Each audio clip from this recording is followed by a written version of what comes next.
இப்போ நமக்கு விஷயம் இந்த அந்தர்முகதா சித்தத்துக்கு சித்திக்கணும். உபரதிகி, சித்தம் வெளியிலேந்து உள்ள திரும்பணும். இதுதான் நமக்கு விஷயம். இது ஃபர்ஸ்ட் ஸ்டெப்பு. பேசிக்கா அன்னமயம், பிராணமயம், மனோமயம், விஞ்ஞானமயம், ஆனந்தமயம் அப்படின்னு 5 கோஷங்களை சொல்றோம். இந்த 5ஐயும் தாண்டி அன்னமயமாத்மான உபசங்கிரமிய, பிராணமயமாத்மான உபசங்கிரமிய அப்படின்னு ஸ்ருதி சொல்றது இல்லையா? இதெல்லாம் நம்ம ஸ்ருதி விஷயத்துக்கெல்லாம் இப்போ போல, உபனிஷத்து விஷயத்துக்கெல்லாம் போல.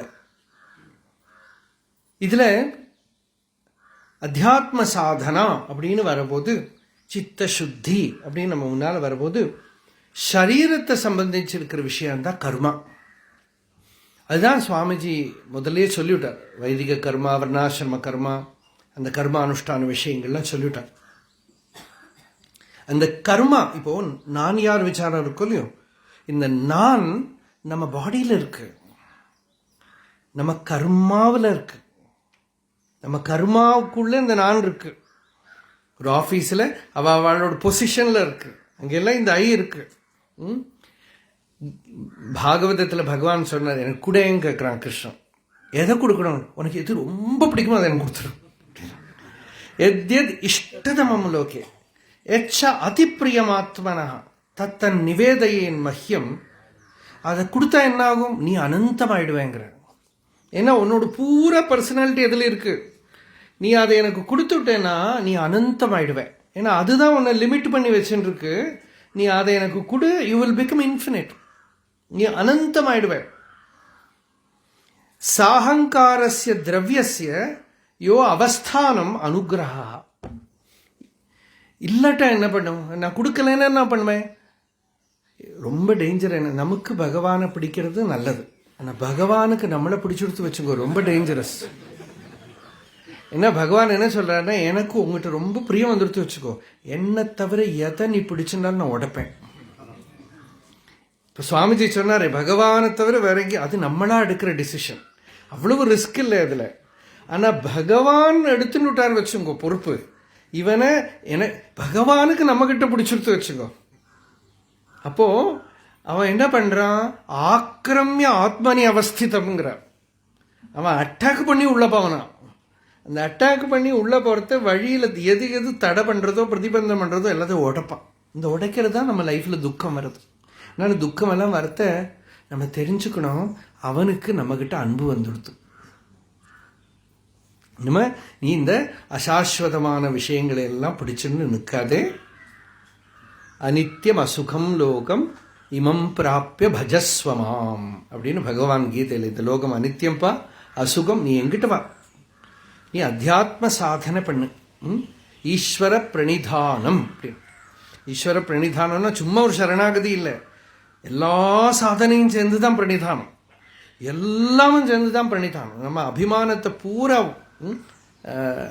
ஒரு ஒரு நூலை ஒரு ஊசியில் ஓட்டைக்குள்ளே போடணும்னா கொஞ்சம் அப்படி இப்படின்னு இருந்தால் உள்ளே போகாது, பூரா சேர்த்தி அது உள்ளே போடணும். அது மாதிரி நம்ம அபிமானத்தை பரிபூர்ணமாக ஈஸ்வரனுக்கு சமர்ப்பணம் பண்ணுறதுன்னு இருக்கே, அதுக்கு நிறைய நம்ம இதில் கொஞ்சம் தான் கைடன்ஸ் கொடுக்க முடியும், மீதி நீங்கள் தான் பண்ணணும். உங்கள் வாழ்க்கை, உங்களோட பர்சனல் லைஃப், அதில் என்னென்ன இருக்கோ அதையெல்லாம் ஈஸ்வரனுக்கு சமர்ப்பணம் பண்ணுறதுங்கிறது சும்மா ஒரு பாவம் இல்லை. அது அதில் எதுலேயுமே மமதை இருக்கப்படாது, எதுலேயுமே அபிமானம் இருக்கப்படாது, அப்படி சமர்ப்பணம் பண்ணணும். இதெல்லாம் நம்ம இப்போ சொல்கிறோம், இப்போ சத்சங்கத்தில் உட்கார்ற போது இது சொல்கிறோம். ஆனால் மறந்து போயிடுவோம். கொஞ்ச நேரம் நம்ம இங்கேருந்து போனால் மறந்து போயிடும். மாயையோட ரொம்ப முக்கியமான ஒரு சக்தி மறதி, மறந்து போயிடும். அப்ப என்ன பண்றது? ஒரே வழிதான் பண்ண முடியும், திருப்பி ஞாபகப்படுத்திக்கிறதுக்கு ஸ்வாத்தியாய யஜ்ஞம்னு ஒன்று பண்ணணும். நித்திய ஸ்வாத்தியாயம், பேசிக் திங், ஃபர்ஸ்ட் திங். சுவாத்தியாயம் நல்ல பகவத்கீதை, உபனிஷத், பாகவதம், அதை பிராமணிக்கமாக எழுதியிருக்கிற கமெண்ட்ரிஸ், நமக்கு என்ன பாஷையில் தெரியுமோ அந்த பாஷையில் யாராவது சொல்லி கொடுத்தானா ரொம்ப நல்லது. சொல்லி கொடுக்கறதுக்கு இல்லையானாலும் நமக்கு தெரிஞ்ச விதத்தில் நித்திய சுவாத்தியாயத்தில் இந்த கிரந்தங்களை வச்சுக்கணும். இது 2 பிரயோஜனம். நம்ம பாராயணம் பண்ணுறதும் இந்த பாராயணம் பண்ணுறது என்னன்னா புரிஞ்சு படிக்கிறது இல்லை, அதுவாக புரியற வரை வெயிட் பண்ணுறது. புரிஞ்சு படிக்கிறது ஸ்கூல், பைஹார்ட் பண்ணி உள்ளே ஏற்றி கஷ்டப்பட்டு அப்படியெல்லாம் ஸ்ட்ரெயின் பண்ணப்படாது. சகஜமாக நித்திய பாராயணத்தில் இந்த கிரந்தங்களை வச்சுண்டு ஒரு டைம் நம்ம இன்னொரு விஷயம் சொல்கிறேன். சாதனாவில் ரொம்ப முக்கியமான ஒரு அம்சம் டைம் ஆக்கும். தூங்கி எழுந்திருந்து ராத்திரி தூங்குற வரை, அப்படி லைஃப் டைம் பூரா. இதுதான் நம்ம லைஃப்ங்கிறது இல்லையா? ஆசுப்தேகே ஆமிருத்தேகே காலம் நயேது வேதாந்த சிந்தையா. இப்போ சுவாமிஜி இப்போ 4 கிளாஸ் ஆக்கு ஒரு நாளைக்கு, 4 பாடம். அது எவ்வளோ பேர் இருந்தாலும் சரி, இதையும் சேர்ந்து தன்னோட சிந்தனை சுவாத்தியாயத்துக்காகவே அவள் பண்ணிட்டு இருக்கா. வேற என்ன பண்றது? ஆத்மாராமாஷ முனையா நிர்கிரந்தாபி உருக்கிரமே குருவந்தி அஹைதுகீம் பக்தி. இது அஹைதுகி பக்தி, பர்பஸ் ஒன்றும் இல்லை, எங்கேயும் போயில்லை, தான் இருக்கிற இடத்துலயே சொல்லிகிட்டே இருக்க வேண்டியதுதான். இப்போ அண்ணா இருக்கிறது நித்தியம் ஒரு சத் சங்கம் அப்படின்னு. சில நாள்லாம் நாங்கள் கணேசனா கூட உட்காந்து அந்த சத் சங்கம்னு ஆரம்பித்து 6 மணி நேரம் 7 மணி நேரம்லாம் இருக்கு ஒன் ஸ்ட்ரெச். அப்போ அப்படி கிடைச்சதானா சரி, இல்லாட்டா நம்ம நித்திய சுவாத்தியாயம் அந்த அந்த டைம் நமக்கு புரிஞ்சதோ புரியலையோ அந்த டைமில் மாயை உள்ள நுழையாது, அந்த டைமில் நம்ம மனசு வேலை பண்ணாது, அந்த டைமில் வெளி விஷயங்கள் உள்ள வராது. இதில் ஒரு விஷயம் இருக்கு. என்ன விஷயம்னா, இது பெரியவாள்லாம் பெரிய மகான்கள் நிறைய பேர் சொல்லியிருக்காங்க. கண்டவம் பேச்ச கேளு, கண்டவம் பேச்ச எல்லாம் கேட்காதேம்பா. வாரியர் அடிக்கடி சொல்லுவார், கண்டவன் பேச்சையெல்லாம் கேட்காதேப்பா, கண்டவன் பேச்ச கேளும்பா. கண்டவன் பேச்சையெல்லாம்னாக்கா சும்மா யாரையோ பார்க்குறவன் பேசுறதெல்லாம் கேட்காதே, யாரு பார்த்துருக்கானோ அவனோட. அப்படின்னா வாஸ்தவமான சாஸ்திரங்கள் ஆத்தென்டிக்கா அனுபூதிமான்கள்னு இருக்கிற மகாபுருஷர்கள் அவளோட கிரந்தங்களை தான் வாசிக்கணும். ரமண பகவான் இருக்கிற காலத்தில் இந்த மவுண்டன் பார்த்து அன்னைக்கு ஆரம்பிக்கல. அன்னைக்கு பக்தாள்லாம் வந்து சொன்னால் சிவானந்த ஆசிரமத்தில் மேகசின் இருக்கு, ஆனந்தாசிரமத்தில் மேகசின் இருக்கு, ராமகிருஷ்ணா மடத்தில் மேகசின் இருக்கு, அதனால நம்மளும் ஒரு மேகசின் ஆரம்பிக்கணும் அப்படின்னு. இது கனகம்மா சொன்ன கதை என்கிட்ட. அப்போ பகவான் வந்து, ஆமாம் என்ன எழுதுவேள் அப்படின்னு கேட்டாங்க. என்ன எழுதுவேள்னு கேட்டேன். இல்லை பகவான் சொல்றதையெல்லாம் நாங்கள் எழுதுவோம் அப்படின்னு. நீங்கள் எழுதுறதுக்காக நான் சொல்லிகிட்டே இருக்கணுமோ அப்படின்னு. இதுக்கு மேலே என்ன பனிஷ்மெண்ட் கொடுக்க போறீங்களே கேட்டேன். இவ கேட்குறவா பகவான் இப்படி கேள்வி கேட்க பதில் சொல்லாமல் போயிட்டான். அப்புறம் பகவான் சொன்னார், நாம் சொல்கிறதையெல்லாம் எழுதுறோன்னு சொல்லுவா, நம்ம லைஃப் எழுதுறோன்னு சொல்லுவா, அப்புறம் சப்ஜெக்ட் இல்லையானா அவளாவே எழுதுவா, அப்போ ஒன்றும் கிடைக்காட்டா பொய்யே எழுத ஆரம்பிச்சிடுவா அப்படின்னா. இப்போ இது என்னத்துக்குன்னா, சாதாரணமாக இப்போ ஒரு மேகசின், இப்போ மவுண்டன் பார்த்தால அன்னைக்கெல்லாம் ரொம்ப கேர்ஃபுல்லாக யார் யார் வாஸ்தவமாக அந்த, அதுவும் அண்ணா எழுதுறதெல்லாம் வந்து பகவான் கூட இருந்தவா, பகவான் கிட்ட பழகினவா, அவளோடத்தெல்லாம் எடுத்து எழுதிட்டு இருந்தான். ஆனந்தாசிரமத்திலையும் ராமதாஸோட சுவாமியோட சேயிங்ஸை மட்டுமா தான் போடுவான், இல்லாமல் வெளியிலேருந்து ஆர்டிகிள்ஸ் எல்லாம் இருக்காது. இந்த வெளியிலேருந்து ஆர்டிகிள்ஸ் எழுதுறது, ஸ்காலர்ஸ் எழுதி கொடுக்கறது அப்படியெல்லாம் வந்துடுத்தானே என்னத்தை எழுதுவா? அவளுக்கே அது நிச்சயம் இல்லை, அவளுக்கே அது அனுபவம் இல்லை. அப்போ புக்ஸு வாசிக்கிறது சுவாத்தியாயம் சாதனையோட ஃபர்ஸ்ட் ஸ்டெப்பு. கீதையே நம்ம படிச்சு முடியல, மற்றதுக்கெல்லாம் எங்கே போகிறது இல்லையா? அதனால நித்திய சுவாத்தியாயமா மகாபுருஷர்களோட அவாவா குரு சம்பிரதாயத்தில் இருக்கிற கிரந்தங்கள், நான் நிறைய பேர்கிட்ட முந்தானத்தி கூட சொன்னேன், நித்தியம் பகவானோட நான் யார் ஒரு தடவை வாசிச்சவங்க, புரிஞ்சதோ புரியலையோ அதுவாக உள்ள போட்டோம். நித்தியம் அந்த நான் யாரோ ஒரு தடவை வாசிச்சிடுங்க, ஒரு ப்ரிஸ்கிரிப்ஷன் அது இல்லையா. டாக்ஸ் வித் ரமண மகர்ஷி எனக்கு ரொம்ப இன்ஸ்பைரிங்காக இருந்திருக்கிறது. அண்ணாக்கு இப்போது கிட்ட 90 வயசு ஆகுறது. ஒரு 10 வருஷம் முன்னாடி கூட பார்த்தா டாக்ஸ் அப்படி கையில் இப்பவும் அப்படி தான் வச்சுன்னு உட்காந்துருப்பான். அந்த டாக்ஸை கையில் வச்சுன்னு உட்காந்துருப்பான். காத்தால 3:30 மணிக்கு அந்த டாக்ஸை வச்சுட்டு உட்காந்துருப்பான். இன்னும் படிச்ச ஆகலையான, இதெல்லாம் படிச்ச ஆகாது, இது படிச்சு முடியாது.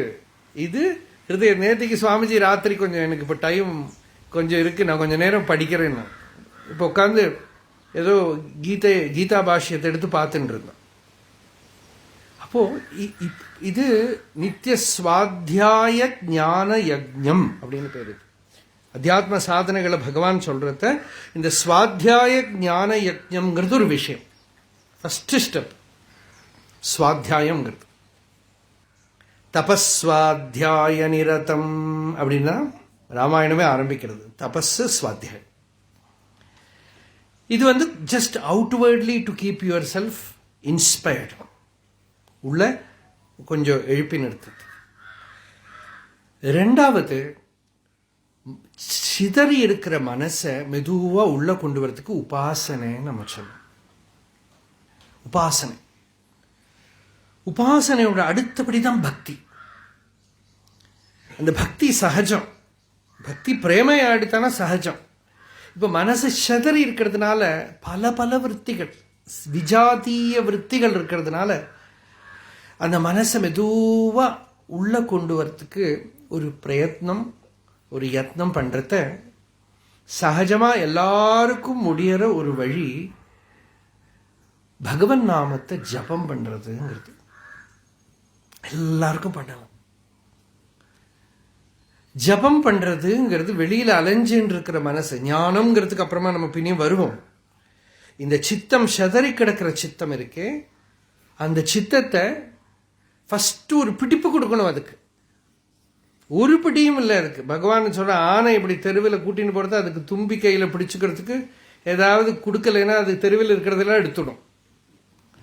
அதனால மனசுக்கு பிடிச்சுக்கிறதுக்கு ஒரு ஆலம்பம், ஆசிரியம் கொடுக்கணும். அந்த ஆசிரியத்துல நீங்க எந்த ஸ்பிரிச்சுவல் ட்ரெடிஷன்ல போங்கோ ஜபம் இருக்கு. நம்ம ஹிந்து மதம் மட்டும் இல்லை, இங்கேயே வைஷ்ணவத்துல இருக்கு, சைவத்துல இருக்கு, கௌமாரத்துல இருக்கு, எல்லாத்துலயும் ஜபம் இருக்கு. எல்லாத்துலயும் ஜபம்ங்கிறது ரொம்ப முக்கியமா இருக்கு. யஜ்ஞானாம் ஜப யஜ்ஞோஸ்மி அப்படின்னு பகவான் கீதையில சொன்னார். எல்லாருக்கும் பண்ணலாம். ஜபம்ங்கிறது ரொம்ப சிம்பிளா பண்ண முடியும்னா ஒரு சாதனை. இன்னொரு சீக்ரெட் என்னன்னா, பெரிய பெரிய ரிஷிகள் ஞான நிஷ்டர்கள்லாம் இந்த சாதனை தான் பண்ணியிருக்கா. பெரிய பெரியவாள்லாம் இப்போ எனக்கு இந்த சீக் மதத்தோட குரு கிரந்த் சாஹிப் படிக்கணும் அப்படின்னு ஆசை. அப்போ ஒரு சர்தார்ஜி கிட்ட ஒரு அம்மா அவாகிட்ட சொன்னேன். அவ அனுப்பி கொடுத்தா 3 வால்யூம் இங்க இருக்கு, குரு கிரந்த் சாஹிப். தொடர்ந்து பார்த்தா ஃபர்ஸ்ட் பேஜ்லேருந்து லாஸ்ட் பேஜ் வேற ஜபம் தான், எல்லாம் ஜபம் தான். இந்த ஜபத்தை அதுவும் நிறைய மகாராஷ்டிரா சந்துக்கள், கபீர், இவா எல்லாமே சேர்த்தி தான் அது கிரந்தம். அதுக்கு போய் ரொம்ப பக்தி பண்ணுவாவா அந்த புஸ்தகத்துக்கு. அந்த புஸ்தகம் என்ன பண்றதுன்னா உங்களை திரும்ப திரும்ப ஜபம் பண்றதுக்கு இன்ஸ்பயர் பண்ணிகிட்டே இருக்கும். அவ்வளவுதான். உங்களை திரும்ப திரும்ப ஜபம் பண்றதுக்கு உங்களை பிரச்சோதனம் பண்ணிட்டே இருக்கும். நம்ம நித்திய சாதனையிலே ஜபம் தானே இருக்கு இல்லையா? இப்ப வேதாத்தியனம் பண்றத என்ன இருக்கு? திரிகாலத்திலையும் ஜபம், திரிகாலத்திலையும் காயத்ரி உபாசனான காயத்ரி ஜபம். சந்தியானுஷ்டானம்னா ஜபம் தான். அதுதான் நமக்கு பண்ண முடியும். ஏன்னா ஒரு நாளைக்கு மூடு இருக்கும், ஒரு நாளைக்கு மூடு இருக்காது. சில நாள் மெடிடேட்டிவா இருக்கும், சில நாள் மாசங்கள் மெடிடேட்டிவா இருக்காது. ஆனா மெடிடேஷன் வரட்டும், மெடிடேஷன் வராம இருக்கட்டும், மூடு இருக்கட்டும், மூடு இல்லாம இருக்கட்டும், ஜபம் பண்ணும். மனசே நிற்க மாட்டேங்கிறது, பரவாயில்ல ஜபம் பண்ணும். சாதாரணமா நீங்க எல்லாம் கேட்டிருப்பேன், மனசுக்கு ஒரு ஹோல் வேர்ல்டு டூர் டிக்கெட் கொடுத்துட்டு வாங்கி கொடுத்துட்டு ஜபம் பண்ணுவோம். மனசு எங்க வேணா போட்டோம் ஜபம். அந்த ஜபம் என்னன்னா, இவ்வளவு ஒரு 1 hour நான் ஜபம் பண்ண போறேன்னா ஜபத்தை விட்டு வரவும் பண்ண மாட்டேன். மனசு அலையட்டும், பரவாயில்ல. பாகவதம் சொல்றது, பகவானோட நாமத்தை ஜபம் பண்றது, மனசு என்ன பண்றதுன்னா ஒரு சமயம் பகவானோட ரூபத்தை தியானம் பண்ணும், இல்லாட்டா ரகசிய சிந்தை பண்ணுங்கிறது. ரகசிய சிந்தை என்னன்னா வேதாந்த விசாரம், வேதாந்த விசாரம் பண்ணும். இல்லாட்டா பகவானோட கதைகளை நினைக்கும், அவர் மகாபுருஷாலோட சரித்திரங்களை நினைக்கும், தத்துவ விசாரம் பண்ணும், மகத் கதைகள் நினைக்கும். நாமானி அனந்தஸ்ய ஹதத்ரப பட்டன்னு குஹ்யானி பத்ராணி கிருதானி ச ஸ்மரன். இது குஹ்யானினா ரகசியம், வேதாந்த விசாரம். பத்ராணினா பகவானோட ரூபங்கள், கிருத்தானினா பகவானோட லீலைகள், கதைகள். இதில் எதையோ ஒன்று நினைக்கும், நினைச்சிட்டு போட்டோம். மனசுக்கு ஒரு நல்ல ஃபுட்டு தத்துவ விசாரம். ஒரு பகவத் இன்னைக்கு சத் சங்கத்தில் என்ன கேட்டோம், இதெல்லாம் மனசு நினைச்சுட்டு இருக்கட்டும். ஆனால் வாய் என்ன பண்ணுறது, உதடு என்ன பண்ணுறது, மெதுவாக ஜபம் பண்ணிகிட்டே இருக்கு. இது ஒரு ஆசிரியம். ஜபத்தோட பர்பஸ் 2, முக்கியமான பர்பஸ். ஜபத்தோட பர்பஸ் வேற ஒன்றும் பண்ணாமல் இருக்கேங்கிறது தான். நீங்கள் எந்த சாதனை பண்ணுறது இது பேக்கில் வச்சுக்கணும். ஏன்னா யாராவது வந்து கேட்பா, டெய்லி நீங்கள் கோவிலுக்கு போயிட்டு வர என்ன கிடைச்சது அப்படின்னு கேட்பா. என்ன பதில் சொல்லணும்னா, ஒன்றும் கிடைக்கலையோ இல்லையோ அந்த சமயத்தில் அதுதான் லாபம். நான் பேசாமல் வீட்டில் இருந்தேன்னா ஏதாவது கிடைச்சிடும் அந்த டைம். இப்போ இதே டைம் வீட்டில் இருக்கலாமே, ஏதாவது கிடைக்கும். மொபைல் பார்ப்போம், இல்லாட்டா ஏதாவது விஷயங்கள் வரும், ஏதாவது மனசில் எதுலையாவது மாட்டிப்போம். அதனால ஜபனிஷ்டா அப்படிங்கிறது அத்தியாத்ம சாதனையில சிம்பிளாக எல்லாருக்கும் பண்ண முடியற, மனசுக்கு ஆலம்பம் கொடுக்கக்கூடிய ஃபர்ஸ்ட் ஸ்டெப் இது. நீங்கள் உட்காந்து தான் ஜபம் பண்ணணும்னு இல்லை, நடந்து பண்ணலாம். சில பேருக்கு ரொம்ப நேரம் உட்கார முடியாது. பிரதட்சணம் பண்ணிட்டு ஒரு கோவில், பெரிய கோவில் போனால் பிரதட்சணம் பண்ணின்னு ஜபம் பண்ணலாம். இப்போ கிரி பிரதட்சணம் நாங்கள்லாம் எடுத்துட்டோன்னா, ஒரு கிரி பிரதட்சணம் பண்ணி வரதுக்குள்ள பஞ்சாட்சரம் மெதுவாக ஜபம் அல்ல, மெதுவாக பிரதட்சணம் பண்ணினா 25,000 கூட ஜபம் பண்ணலாம். மெதுவாக நடக்கிறோமே.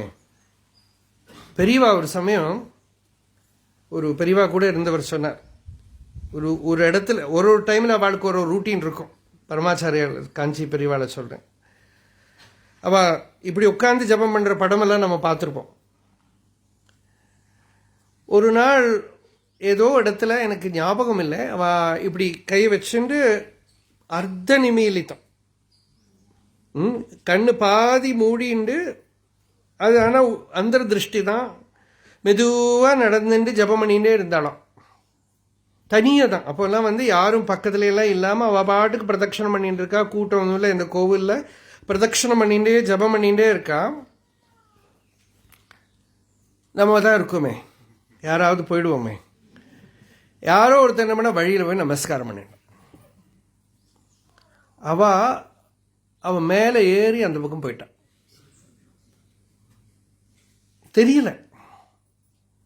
தெரியல. அப்புறம் தெரிஞ்சுடுத்து. அப்புறம் அதுக்கு மேலே இவாள்லாம் கூடையே நடந்து தடை பண்ணின்னு இருந்தா, யாராவது நமஸ்காரம் எல்லாம் பண்ணிவிடாமல் இருக்கிறதுக்கு. நல்ல காலத்துக்கு விழுந்துடலை, ஆனால் ஏறி அந்த பக்கம் போயிட்டான். ஏன்னா அந்த அந்த சீன் எனக்கு முன்னாடி அப்படியே இருந்துக்கு. அது அவர் சொல்கிறது, அந்த ஜபம் பண்ணி ஒருத்தன் நமஸ்காரம் பண்ணுறான்னு கூட பார்க்கல, பாதி கண்ணு மூடின்னு தான் இருக்குது, நமஸ்காரம் பண்ணுறான்னு கூட பார்க்கல, அப்படியே ஜபம் பண்ணின்னு நடந்து மேலே போயிட்டான். இப்போ ஜபனிஷ்டையில் நடந்து ஜபம் பண்ணலாம், பிரதட்சணம் பண்ணி ஜபம் பண்ணலாம். நீங்க சமையல் பண்ற போது, கிச்சன்ல வேலை பண்ற போது ஜபம் பண்ணிட்டே இருக்கலாம். ஜபம் பகவான் நாமா இருக்கே, அது பகவானே தான். உங்களுக்கு அதுக்கு ரூபம் வேணுங்கிறதெல்லாம் இல்லை. ரமண பகவானே ஜபம் தான் பண்ணியிருக்காரு. பகவான் ஃபர்ஸ்ட் ஸ்டெப் என்ன பகவானுக்கு? அருணாச்சலம். பெயர் நினைத்திடவே பிடித்து இழுத்தனை, உன் பெருமை யார் அறிவார் அருணாச்சலான். உன்னோட பேரை நினைச்சேன்னா நீ என்னை பிடிச்சி இழுத்துட்டேன். இப்போ இந்த பேரை நினைக்கிறது தான். அன்போடு உன் நாமம் கேள் அன்பர் தம் அன்பருக்கு அன்பனாயிட அருள் அருணாச்சல. அன்போடு உன்னோட நாமத்தை சிரவணம் பண்றவாளுக்கு நான் தாசனா இருக்கேங்கிற. அதனால அந்த நாமஸ்மரணை இருக்கு பாருங்க, பகவன் நாமத்தை மந்திரத்தை ஜபம் பண்ற எல்லாருக்கும் சகஜமா இருக்கிற ஒரு சாதனை. இந்த ஜபம்ங்கிறது பரமஹம்சாள் பர்யந்தம் இருக்கு.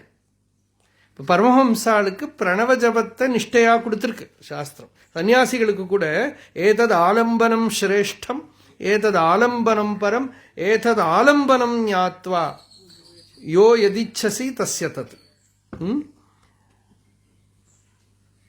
பிரணவமே தான் அவளுக்கு நிஷ்டை, வேற ஒன்றும் பண்றதுக்கு இல்லை. யதிகளுக்கு ஆக்சுவலாக வேற ஒரு கர்மாவும் இல்லை, வேற ஒன்றும் பண்றதுக்கு இல்லை.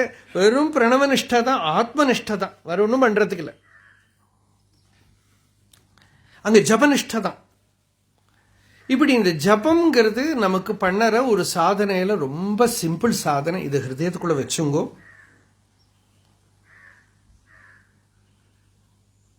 ரொம்ப அழகா ஜபம் பண்ணி வாழறவாளையெல்லாம் பார்த்துருக்கேன் நான். ராமகிருஷ்ணா மடத்திலேயே நிறைய சன்னியாசிகளை எனக்கு தெரியும். அவ பகவன் நாம ஜபம், பக்தியோடு பகவன் நாமத்தை ஜபம் பண்ணுறதே சாதனையா வச்சுட்டு இருந்த சில சன்னியாசிகள்ல நான் ரொம்ப பழகினவா உண்டு. எல்லாத்துக்கு மேலே லக்ஷ்மண சுவாமி தேவாலாம் பார்த்துருக்கா. அவர் கோடி கோடியா ஜபம் பண்ணி 100 கோடி ராமநாமா ஜபம் பண்ணார். 100 கோடி ராமநாமா. அதுவும் சும்மா உட்காந்து ஜபம் பண்றதில்ல, அவரோட சமையல் அவரே பண்ணிண்டு, அதுக்கடையில் 100 சூரிய நமஸ்காரம் பண்ணிண்டு, நித்திய பிரணவ நிஷ்டை 3 வாட்டி பண்ணிண்டு எல்லாம் பண்ணிட்டு இருந்தார். கொஞ்சம் பக்கத்தில் போய் நடந்துக்கிறதுக்கு தான் கொஞ்சம் கஷ்டம். ஆனாலும் அது அவருக்கும் தெரியும். அவர் சொல்லுவார், நான் ஒன்றும் யார்கிட்டையும் போய் பழகலை, அவா இங்கே வந்து அவா தலையில் எடுத்து. ஆனா இங்க வாழ்ந்த அந்த குழந்தைகள் எல்லாம் விஷ்ணு சஹஸ்ரநாமம் சொல்ல, அது எப்படி அவர் 100 கோடி ராமநாம ஜபம் தொடங்கிறதுக்கு முன்னாடியே நிறைய கோடி 5 கோடி எழுதினார். கல்கட்டாலேருந்தெல்லாம் இங்கே ஊருக்கு வரத்த. ஒரு நாளைக்கு நான் அவர்கிட்ட சொன்னேன், தியாகராஜர் வந்து 96 கோடி ராமநாம ஜபம் பண்ணி அவருக்கு ராமர் பிரத்யட்சமானார்னு கதை சொன்னேன். அப்போ அவருக்கு சங்கல்பம் உள்ள வந்தது, 100 கோடி ஜபம் பண்ண போறேன். அன்னைக்கு அவருக்கு வயசு 60 வயசு. அப்போ அவர் சொன்னா, இப்போ இந்த 100 கோடி எப்போ முடியும்? எல்லாம் கணக்கெல்லாம் பண்ணி ஒரு நாளைக்கு 1 லட்சம் ஜபம் பண்ணினேன்னா ஒரு 20 வருஷம் எல்லாம் கணக்கெல்லாம் பண்ணினார். அந்த 20 வருஷத்துல ஒரு நாள் பிரேக் பண்ணாம, அது ரிட்டையர் ஆனப்புறம் லைஃப் பிகம் சோ இன்ஸ்பைரிங். ரிட்டையர்மெண்ட்டுக்கு முன்னால் என்ன, பொண்ணுக்கு கல்யாணம் பண்ணி கொடுக்கணும், பிள்ளைக்கு வேலை கிடைக்கணும், எனக்கு என்னோட ரிட்டையர்மெண்ட்டை பற்றி பார்க்கணும், என்னோட காரியத்தை பார்க்கணும், எல்லாம். ரிட்டையர்மெண்ட்டுக்கு அப்புறம் ஹெல்த்தியாகவும் இருந்தோமானா ரொம்ப நல்லது. ஹெல்த் இருக்கு, இன்னும் ஒன்றும் பண்ணுறதுக்கு இல்லை அப்படின்னா ஒரே வேலை தான். எங்கள் ஊரில் ஒருத்தர் கவர்மெண்ட் ஆஃபீஸ் அப்ளிகேஷனில் எழுதினார். ஜாப்னு எழுதணுமோ இல்லையோ, உத்தியோகம், அங்கே என்ன ஈஸ்வர விசாரம் அப்படின்னு அப்ளிகேஷனில். என்ன அதுதான் பண்ணிட்டு இருக்கார் அவர், வேற ஒன்றும் இல்லை. அப்படி 20 வருஷம் ஒரு நாள் ஒரு அன்இமேஜினபிள் ஒரு கோல்டு ஒரு ஃபீவர்னால இன்னைக்கு பிரேக் ஆச்சு, இன்னைக்கு உடம்பு முடியலை, இன்னைக்கு ஒரு நாள் லீவ் ஆச்சும் கிடையாது. ஒரு நாளைக்கு கூட பிரேக் ஆகாம அந்த ஜபம் நடந்தது. அவர் அது முன்னாடியே கண்டிஷனா சொல்லிவிட்டார், 100 கோடி ஜபம் பண்ண போறேன், எனக்கு ராமரையெல்லாம் பார்க்கண்டா, எனக்கு ராமரையெல்லாம் பார்க்கண்டா, எனக்கு உள்ளே ஆக்ஞை வந்திருக்கு, பண்ண போறேன்.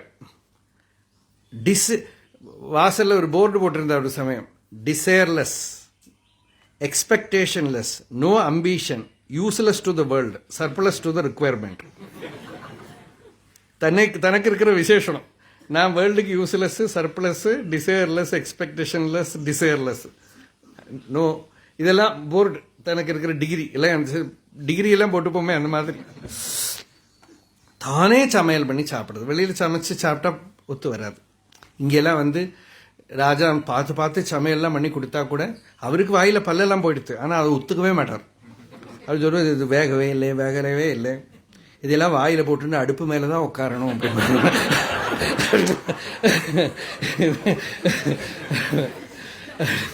அதெல்லாம் நல்லா வெந்திருக்கு, மெய் மெதுன்னு இருந்தாலும் ஒத்துக்க மாட்டேன்.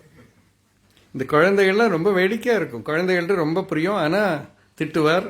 அதனால அவர் இப்படி வருவார், அவன் அப்படி போயிடுவான். இப்படி வந்து அப்படியே போயிடும். இங்கே வந்த பிறகு கூட இந்த பிள்ளையார் சந்நிதியில் அவர் சில சீக்ரெட்லாம் சொன்னார். அதானது you need a person to guide you. Spiritual லைஃப்பில் எப்போவுமே அண்ணா எப்போவுமே யாராவது ஒட்டின்னு இருப்பா, யாராவது மகான்கள் அது இதுன்னு பிடிச்சிட்டு வந்துடுவா. அது என்ன சீக்ரெட்னா நம்ம பர்சனாக இருக்கிற வர நமக்கு ஏதோ ஒரு ஹையர் வஸ்துவை பிடிச்சுட்டே இருக்கணும். அதனால அவர் சொல்ற தேவதைகள் எல்லாம் பிடிச்சுக்கணும். இங்கே வந்த உடனே சொன்னார், ஒரு நாளைக்கு இந்த பிள்ளையார் என்கிட்ட சொன்னார், 36,000 பஞ்சாட்சரம் தினமும் ஜபம் பண்ணணும்னு சொல்லியிருக்கார். அதனால இங்கே இருக்கிற வரைக்கும் பிரதி தினம் காத்தால வருவார். ஒரு 6 மணிக்கு வருவாரா, 7 மணிக்கு வருவார். வந்துட்டு திரும்ப போய் மத்தியானமோ சாயங்காலமோ திரும்ப வருவார். என்னத்துக்குன்னா log in and log out. இந்த 36,000 பஞ்சாட்சரம் ஃபினிஷ் ஆயிடுத்துன்னு பிள்ளையார்ட்ட வந்து சொல்லணும். இது ஆரம்பிச்சுட்டேன், அப்புறம் ஃபினிஷ் ஆயிடுத்து. இதெல்லாம் எப்போன்னா கிட்டத்தட்ட 90 வயசு அப்போ.